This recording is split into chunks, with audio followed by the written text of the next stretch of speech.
Breaking news betting apps promotion కేసులో ED దర్యాప్తు వేగంగా సాగుతోంది. విచారణలో భాగంగా ఇవాళ నటి మంచు లక్ష్మిని విచారించనున్నారు ఈడీ అధికారులు. ఈ ఎంక్వైరీలో భాగంగా బెట్టింగ్ యాప్లతో మంచు లక్ష్మి నిర్వహించిన లావాదేవీలు అధికారులు పరిశీలించనున్నారు. ఇప్పటికే ఈ కేసులో హీరో రానాతో పాటు విజయ్ దేవరకొండ, ప్రకాష్ రాజ్లను సుదీర్ఘంగా ఈడీ అధికారులు విచారించడం జరిగింది. ఈ రోజు మంచు లక్ష్మిని ఈడీ అధికారులు విచారించబోతున్నారు. అలాగే లావాదేవీలకు సంబంధించి అన్ని విషయాలు కూడా గమనించనున్న ఈడీ ఆవిడను బ్యాంక్ స్టేట్మెంట్ తీసుకురావాలని కూడా కోరడం జరిగింది. మరి మంచు లక్ష్మి విచారణకు బ్యాంక్ స్టేట్మెంట్ తో వస్తారా?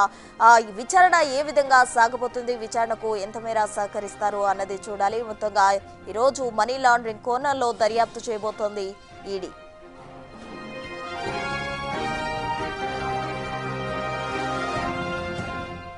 తాజా అప్డేట్స్ మా ప్రతినిధి సాగర్ లైవ్ లో అందించేందుకు సిద్ధంగా ఉన్నారు. సాగర్, చెప్పండి, ఇవాళ మంచు లక్ష్మిని అయితే ఈడీ అధికారులు విచారించబోతున్నట్టు తెలుస్తోంది. దానికి సంబంధించిన తాజా అప్డేట్స్ ఏంటి? ప్రస్తుతం బెట్టింగ్ యాప్స్ ప్రమోషన్ కేసులో ఈడీ అధికారులు నేడు మంచు లక్ష్మి, సీనియర్ నటి మంచు లక్ష్మిని విచారించున్నారు. ఈరోజు విచారణకు హాజరయ్యే అవకాశం 11 గంటలకు విచారణకు హాజరు కావాలి. బ్యాంక్ స్టేట్మెంట్ తీసుకొని రావాలంటూ కూడా ఈడీ అధికారులు తమ నోటీసులో పేర్కొన్నారు. అయితే మనం చూడవచ్చు, ఇప్పటికే బెట్టింగ్ యాప్స్ ప్రమోషన్ కేసులో ఆర్థిక పరమైనటువంటి లావాదేవీలు పెద్ద ఎత్తున హవాలా జరిగిందంటూ కూడా ఇప్పటికే ఈడీ గుర్తించిన నేపథ్యంలో తెలంగాణ పోలీసులు హైదరాబాద్లో నమోదైనటువంటి పలు ఎఫ్ఐఆర్ల ఆధారంగా ఈడీ అధికారులు ఈసీఐఆర్ నమోదు చేశారు. దాని ఆధారంగా మొత్తం 29 మంది టాప్ సెలబ్రిటీస్ దగ్గుబాటి రానా, ప్రకాష్ రాజ్, విజయ్ దేవరకొండ, నిధి అగర్వాల్, లక్ష్మీ ప్రణీత, మరికొంతమంది మొత్తం యూట్యూబర్లు, సోషల్ మీడియా ఇన్ఫ్లుయెన్సర్లతో పాటుగా మొత్తం 29 మంది పైన ఈసీఆర్ నమోదు చేసింది. ఎందుకంటే తెలంగాణ రాష్ట్ర వ్యాప్తంగా దాదాపు వేలాది మంది యువత బెట్టింగ్ యాప్స్కు బానిసై లక్షలాది రూపాయలు కొంత బలవన్మరణానికి పాల్పడ్డారు, తమ జీవితాలను కూడా కోల్పోయిన పరిస్థితి. సో ఈ నేపథ్యంలోనే దీన్ని తెలంగాణ రాష్ట్ర ప్రభుత్వం ప్రతిష్టాత్మకంగా తీసుకుంది. మరోవైపు కోట్లాది రూపాయలు అక్రమ లావాదేవీలు కూడా జరిగాయన్న అనుమానం వ్యక్తం చేసినటువంటి ఈడీ ఈసీఐఆర్ నమోదు చేసింది.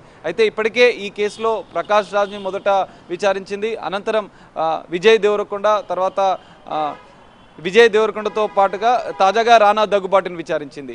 ప్రకాష్ రాజ్ని 6 గంటల పాటు సుదీర్ఘంగా విచారించింది. ప్రకాష్ రాజ్ బెట్టింగ్ యాప్స్ విచారణకు హాజరైన అనంతరం కూడా తాను ఇక్కడి నుంచి బెట్టింగ్ యాప్ ప్రమోట్ చేయను, 2016 నుంచి 2020 వరకు జంగిల్ రమ్మి అనే యాప్కి ప్రమోట్ చేశాను, దానికి సంబంధించిన ₹1 కూడా లావాదేవీలు ఏం చేయలేదు, నేను ఎలాంటి లావాదేవీలు చేయలేదని చెప్పి ప్రకాష్ రాజ్ కొంత క్లారిటీ ఇచ్చారు. బెట్టింగ్ యాప్స్కి యువత బానిస కావద్దంటూ కూడా ఒక మెసేజ్ ఇచ్చారు. అనంతరం విజయ్ దేవరకొండ 4 గంటల పాటు ఈడీ అధికారులు విచారించారు. ఆయన మాట్లాడుతూ తాను లీగల్గా ఉన్నటువంటి గేమింగ్ యాప్కు మాత్రమే తాను ప్రమోట్ చేశాను, బెట్టింగ్ యాప్స్ వేరు, గేమింగ్ యాప్ వేరు, దీన్ని గమనించాలంటూ కూడా ఆయన మాట్లాడిన పరిస్థితి.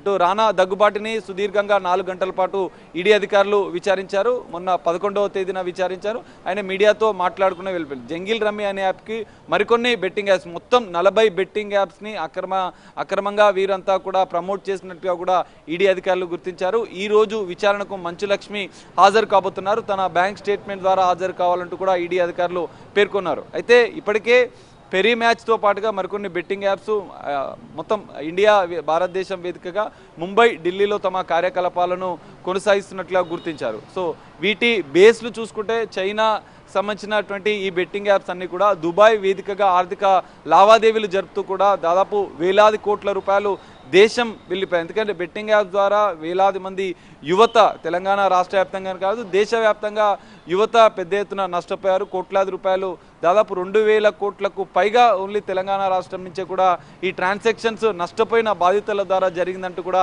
ఈడీ అధికారులు గుర్తించిన నేపథ్యంలో వాటి ద్వారా ఆయా బెట్టింగ్ యాప్ సంస్థల ద్వారా సెలబ్రిటీలకు ప్రమోట్ చేసినటువంటి సోషల్ మీడియా ఇన్ఫ్లుయెన్సర్లకు కూడా ఎంత మేర లావాదేవీలు జరిగాయి అనేది, అధికారికంగా ఎంత లావాదేవీలు జరిగాయి, అనధికారికంగా ఎంత లావాదేవీలు జరిగాయన్న అంశాలపైన కూడా ఈడీ ఫోకస్ పెట్టింది. అందులో భాగంగానే కోట్లాది రూపాయలు అక్రమ మార్గం ద్వారా, హవాలా ద్వారా వీరంతా తీసుకున్నట్లుగా కూడా ఈడీ అనుమానించింది. అందులో భాగంగానే సెలబ్రిటీలకు సంబంధించినటువంటి బ్యాంక్ స్టేట్మెంట్ ఆధారంగా కూడా PMLA prevention of money laundering act ప్రకారం కూడా ఈడీ అధికారులు దర్యాప్తు చేస్తున్నారు. వీరి బ్యాంక్ స్టేట్మెంట్తో పాటుగా ఆయా సంస్థల బెట్టింగ్ యాప్ సంస్థల నుంచి కూడా కొంత వివరాలు సేకరించినట్లుగా కూడా తెలుస్తుంది. సో వారు ఎంత ఇచ్చారు, అధికారికంగా ఆన్లైన్ ద్వారా ఎంత ట్రాన్సాక్షన్స్ జరిగింది, లేదంటే ఇతర బినామీ కంపెనీలకు ఏమైనా ట్రాన్సాక్షన్ జరిగిందా అన్న కోణంలో కూడా ఈడీ అధికారులు దర్యాప్తు కొనసాగుతుంది. ఇప్పటి వరకు ముగ్గురిని విచారించిన నేపథ్యంలో ప్రకాష్ రాజ్, విజయ్ దేవరకొండ, రానా దగ్గుబాటి ఈరోజు మంచు లక్ష్మి విచారణకు హాజరు కాబోతున్నారు. అనంతరం కూడా ఈ కేసులో ఉన్నటువంటి నిధి అగర్వాల్, లక్ష్మీ ప్రణీత, ఇటు మరికొంతమంది యూట్యూబర్స్ హర్ష సాయి, ఇమ్రాన్ ఖాన్ లాంటి మొత్తం 29 మంది యూట్యూబర్స్, సోషల్ మీడియా ఇన్ఫ్లుయెన్సర్ ఈ కేసులో ఉన్న నేపథ్యంలో ఈ నలుగురి విచారణ అనంతరం కూడా విడతల వారీగా ఈ మొత్తం 29 మందిని విచారించనుంది ఈడీ. అనంతరం కూడా ఆయా సంస్థలకు సంబంధించినటువంటి 40 బెట్టింగ్ యాప్స్కి సంబంధించినటువంటి ఆ సంస్థలను విచారించనుంది. వారికి కూడా నోటీసులు జారీ చేయనుంది. కోట్లాది రూపాయల ట్రాన్సాక్షన్ ఏ విధంగా జరిగింది, హవాలా ద్వారా ఎంత జరిగింది, ఎందుకంటే వేలాది కోట్ల రూపాయలు బెట్టింగ్ యాప్ సంస్థలు ఆర్జించిన నేపథ్యంలో సెలబ్రిటీలకు ఎన్ని కోట్ల రూపాయలు ప్రమోట్ చేసినందుకు ఇచ్చారు అన్న కోణంలో కూడా ఈడీ అధికారులు దర్యాప్తు చేయనున్నారు. ఈరోజు మంచు లక్ష్మిని విచారించిన అనంతరం కూడా మరికొంతమందికి నోటీసులు ఇచ్చే అవకాశం ఉంది. సో ఇప్పటికే ఈ కేసులో ముగ్గురు విచారణ పూర్తయిన నేపథ్యంలో ఈరోజు మంచు లక్ష్మి తన బ్యాంక్ స్టేట్మెంట్ ద్వారా విచారణకు హాజరు కాబోతున్నారు. మరి మంచు లక్ష్మి ఏం చెప్తారనేది కూడా మనం చూడాల్సిన పరిస్థితి ప్రస్తుతం. సాగర్, అయితే ఈ కేసుకు సంబంధించి కూడా మనీ లాండరింగ్ కోణంలో కూడా దర్యాప్తు చేసే అవకాశం ఉందంటూ కూడా మనకి సమాచారం అందుతుంది. మరి ఏ కోణాల్లో ఆవిడ నుండి ఇన్ఫర్మేషన్ రాబట్టబోతుంది ఈడీ, అలాగే సుదీర్ఘంగా ఈ రోజు విచారణ జరిగే అవకాశం ఉందంటారా?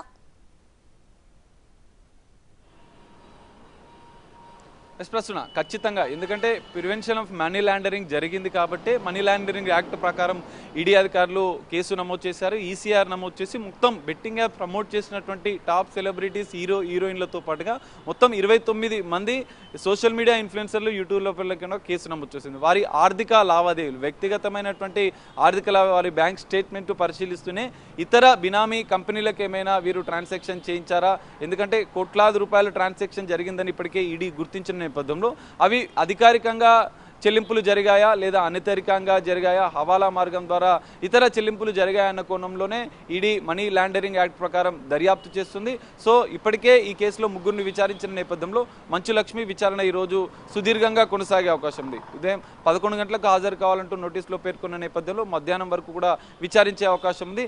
ప్రధానంగా బ్యాంక్ స్టేట్మెంట్ ఆధారంగా అక్రమ మార్గం ద్వారా లావాదేవీలు ఎంత మేరకు జరిగాయి, కోట్లాది రూపాయల ట్రాన్సాక్షన్ దుబాయ్ నుంచి ఆయా కంపెనీలకు వీరి వ్యక్తిగత అకౌంట్లకి వచ్చాయా, లేదంటే ఇతర బినామీ అకౌంట్లకు ఏమైనా చెల్లింపులు చేశారా, లేదా హవాలా ద్వారా ఏమైనా చెల్లింపులు చేశారా అన్న కోణంలోనే ప్రధానంగా ఈడీ దర్యాప్తు చేయనుంది. ఆర్థికపరమైన లావాదేవీలు అక్రమంగా ఎంత మేరకు జరిగాయనేది కూడా ఈడీ తన దర్యాప్తులో తేల్చనుంది. సో మొత్తం 29 మందిని విచారించిన అనంతరం కూడా బెట్టింగ్ యాప్స్ ప్రమోట్ చేసిన బెట్టింగ్ యాప్స్ సంస్థల కంపెనీలకు సంబంధించినటువంటి అంశాలు కూడా ఇప్పటికే ఈడీ సేకరించింది. హైదరాబాద్తో పాటుగా ముంబై, ఢిల్లీలో వారి యొక్క కార్యకలాపాలు ఎక్కడెక్కడ ఉన్నాయి అనేది కూడా ఇప్పటికే ఈడీ సేకరించిన నేపథ్యంలో వాళ్ళు ఎంత మేరకు సెలబ్రిటీలకు ట్రాన్సాక్షన్ చేశారు, ఆర్థిక లావాదేవీలు చేశారు అనేది కూడా ఈడీ కొంచెం సేకరించింది వివరాలు. దాని తర్వాత మరోసారి ఈ సెలబ్రిటీలకు సంబంధించినటువంటి అంశాలను కూడా పరిగణలోకి తీసుకుని అక్రమ మార్గం ద్వారా లావాదేవీలు జరిగిన నేపథ్యంలోనే మనీ లాండరింగ్ యాక్ట్ ప్రకారం ఈడీ విచారణ చేస్తుంది. మొత్తం సెలబ్రిటీలందరినీ విచారించిన